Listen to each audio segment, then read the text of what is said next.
తిరుమల తిరుపతి దేవస్థానం సంబంధించినటువంటి ఢిల్లీ గుడి దగ్గర జరిగిన అపచారాన్ని సాక్షి హైలైట్ చేసింది. దేశ రాజధానిలో తిరుమల తిరుపతి శ్రీ వెంకటేశ్వర స్వామికి అపచారం జరిగింది. ఢిల్లీ నడిబొడ్డున ఉన్న ఏపీ భవన్లో కొలువైన శ్రీవారి సన్నిధిలో మద్యం సీసాల్లో పెంచడం కలకలం రేపింది.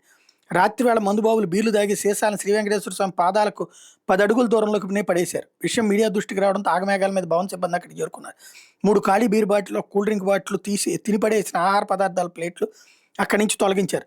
దీని మీద సిబ్బందిని ఆరాధిస్తే రాత్రి వేళ ఇక్కడ పరిసరాల్లో నిద్రిస్తున్న క్యాంటీన్ సిబ్బంది తాగిపడేసి ఉంటారని ఏపీ భవన్ సిబ్బంది చెప్పారు. ఈ ఘటన స్వామివారి భక్తుల మనోభావాలను తీవ్రంగా దెబ్బతీసింది. పవిత్రమైన ఆలయంలో ఇట్లాంటి ఘటన చోటు చేసుకోవడంపై ఆందోళన వ్యక్తం చేస్తున్నారు.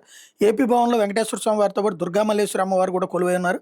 ఆలయం నిర్వహణ, ఆలనా పాలన బాధ్యతలు టీటీడీతో పాటు ఏపీ భవన్ అధికారులు చూస్తారు. కానీ ఈ ఆలయంపై ఏపీ భవన్ అధికారులకు చిత్తశుద్ధి లోపించిందనే ఆరోపణలోనే బీరు సీసాలు పడేసిన వాళ్ళ విషయంలో కట్టంగా వ్యవహరిస్తామని AP Bhavan resident commissioner Praveen Kumar చెప్పారన్నట్టు హైలైట్ చేసింది.